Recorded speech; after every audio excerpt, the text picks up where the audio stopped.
What is sciatica? If you've ever had it, you know it's that sharp shooting pain that goes all the way down, typically from the back, down the butt, the back of the leg, the calf, even all the way down under the foot to the toes.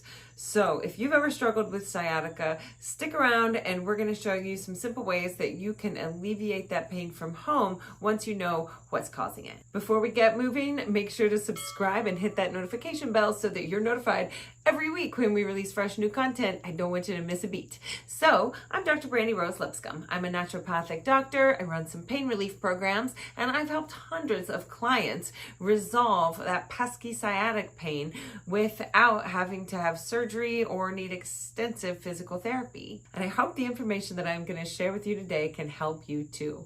So first of all, where does sciatica get its name from? It's from the sciatic nerve, which is the longest and widest nerve in the human body. The sciatic nerve comes from the 4th and 5th lumbar vertebral segments and S1, 2, and 3, meaning the first 3 sacral segments. All 5 of these nerve roots meet up and form one single wide flat nerve just behind the piriformis muscle that's right in the gluteal region. And the nerve dives through the greater sciatic foramen and travels down the back of the leg along the biceps femoris until it gets to the back of the knee, where it splits into the tibial nerve, which pretty much goes straight down the calf and underneath the foot, and the common peroneal nerve, which travels down the outside of the leg and wraps around the foot. So there are 2 main areas that can be problematic for the sciatic nerve. One is in those vertebrae themselves. We can get compression of the lumbar or the sacral vertebra, and that compression can put pressure on those nerves as they exit out of the spinal column. Another issue we can have is stenosis or sometimes scoliosis. So we can have problems within the spine itself where those nerve roots are coming out. And that is actually a bit more problematic and more difficult to treat than if it's the other issue. The other issue that can often cause sciatic symptoms is the piriformis muscle itself. The piriformis muscle, sometimes after a long car ride or some other injury, the piriformis can get kind of tightened up, spastic, and if it is, or inflamed even. And if the piriformis is inflamed or tight or in a spasm and it's pressing on that sciatic nerve, it can cause those symptoms to look just like sciatica that's coming from the back. So one of the simplest ways to figure out whether or not the pain is coming from the piriformis muscle, kind of the piriformis syndrome, or the low back, is to stretch the piriformis area. And if you get some relief from the pain, there's your sign. So in my office, I'll often lay people down, face down on the table and drop an elbow right into their gluteal muscle region. And while I'm doing that, I'll bring their the leg up so the knee is bent, and I will move the ankle in towards the center of the body. That helps externally rotate that hip. So again, we pin and stretch. Now, you might not be able to find a therapist who knows how to do that right away. So one of the simplest things that you can do, this is a softer, it's my son's t-ball ball, so it's really soft. It's not hard like a baseball, but it's a little bit more firm than a tennis ball. And you simply kind of right where we have our sits bone, the bone that you sit on. And so just outside of that is where the piriformis muscle is. And you can sit that a sturdy ball there and bring your the ankle up to the opposite knee and just sort of gently bring that hip out. Now, some of you might not be able to get that far. You might be right here, and that is perfectly fine. If you're that tight, that's a real good sign that maybe this is an area that needs some help. And you know, you can pretend like you're just a a hen sitting on an egg, waiting for it to hatch. You can kind of sit into that and feel a deeper stretch for the piriformis. Now, for some of you, you might not want to use the ball. You might, but if you can get your foot up to your ankle up to the opposite knee, with a straight back. The key here is that your back is really straight. You're not hunching your back over. If you start hunching over, you're taking the stretch away from this area. You're looking to feel a good stretch in that piriformis region, right? So with your back as straight as it can be, you might even want to breathe in and straighten up, and then as much as you can lean forward and feel the first fibers of the piriformis, the muscles in here, the first fibers start to stretch. That's where you hold the stretch. This isn't like, I'm gonna stretch as hard as I can. This is like, I'm gonna breathe into that, I'm gonna feel that stretch, and I'm gonna breathe into that even more. Let that stretch even more.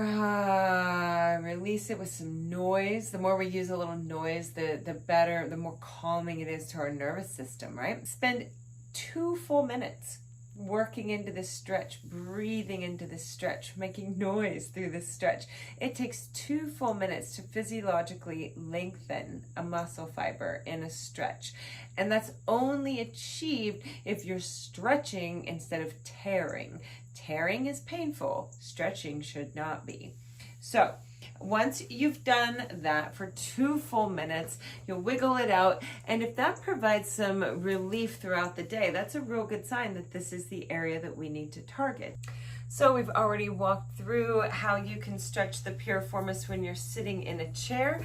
You can also do that if you're on the ground, where you bring your foot over and then you can slowly bring the opposite knee up. This can be done seated. If you're laying down and you bring the opposite knee to the chest, and again, this needs to be held for a full 2 minutes to create that physiological lengthening in the piriformis muscle. And make sure always that you switch sides. If you do this to one side, you need to do it to the other and stretch them both out. And I'm using my strength to keep my my leg in this external rotation. It doesn't help as much, although you do get a stretch in part of it if your knee is coming towards your chest.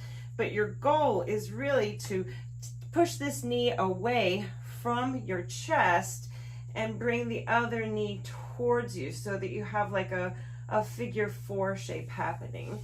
That is an excellent way to stretch out the piriformis.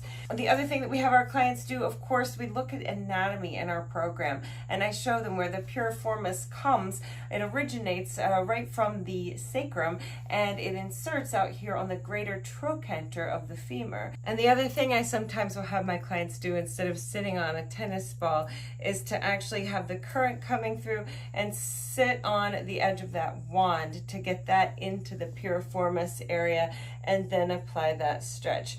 And when you're utilizing that electrical waveform with the physical therapy stretch, we just see amazingly rapid results. If that doesn't change the pain at all, or you've had an MRI and we know that the problem is in the lumbar spine, then the next thing we're thinking about is, how do we decompress that area? How do we kind of create more space in that lumbar spine? Let me show you a few of my favorite ways. So this might seem kind of simple and kind of obvious, but one of my favorite stretches for decompressing the spine is just an overhead reach. Reach your arms to the sky and bring your chest plate up, and as much as you can, reach your body. And while you're doing that, you can sort of hollow yourself out just a little bit there, like bringing your body just a little bit forward. Get a little decompression in that spine. Or another way that you can get a stretch, if you're tall enough, you can reach up to your door jamb and just hang a little bit without pulling your door jamb apart. just to hang and sort of let your hips sway from one side to the other. That can give you a little bit of decompression. Or if you have a playground with a chin-up bar in the playground, you know, go to the playground and hang out for a little while. Or another way that you can do this is to use your good old kitchen sink, where you just use your kitchen sink, kind of straighten out your legs and straighten out your back. You don't want to be really arching one way or the other. And you'll feel this throughout your arms. You'll feel that through the low back, and you can even kind of get onto your toes and really push that low back to get some decompression there in the spine. This feels great, by the way. Or you can get into prayer pose from yoga. Prayer pose, you're sitting on your feet and you're leaning your body forward and you're stretching your fingers forward as far as you can. Hold that for a good 10 to 15 seconds, and then walk your hands over to one side and hold that side for a good 10 to 15 seconds, and then walk your hands to the other side and hold that nice stretch for a good 10 to 15 seconds. And you can do that a few times a day. The last way to decompress your spine a little bit at home using exercise is cat-cow. So with cat-cow, you get on your hands and knees, and you want to breathe in, letting everything come down, really arching that back and letting the shoulders drop in, and breathe out. Exhaling, bringing that tummy into the spine and bring everything, trying to round it all out as much as you can. And then breathe in, looking up to the sky, arching your back, dropping those shoulders, and then breathe out, bringing that navel in, chin in, arching that back skinny like a cat, and doing a combination of those. Now, in the Pain Eraser program, you might have already guessed, we like to utilize our electrode lead pads on the low back at the same time as we're doing those stretches to really increase the brain's awareness of what's going on, and to improve the outcomes that we get from that stretching and decompressing exercise. Have you ever been to physical therapy for sciatica and felt like it didn't work, you didn't get the relief that you're looking for? You might be a good candidate for our home-based program, the Pain Eraser and Rapid Recovery Program. Click on See More in the description and you'll find the link to register for our webinar to get all the details about how the program looks, what you get, and how to go forward. And if you're a physical therapist or occupational therapist or someone who does a lot of manual therapy with your clients in office, this is a fabulous must-have tool to help accelerate your patient's recovery and take things to the next level. And because you'll be helping heal your clients so much faster, we're also going to share with you all of our marketing secrets in order to grow your practice on autopilot and be flooding your practice all day long with your ideal clients looking to you for these space-age amazing treatments. If you like this video, hit the like button, leave a comment, let us know that you want to see more content just like it.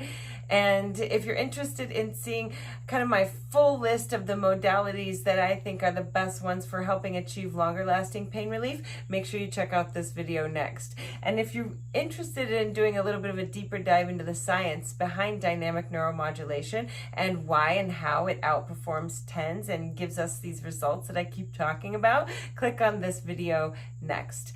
As always, wishing you optimal health and happiness, and we'll see you soon. Thanks for watching.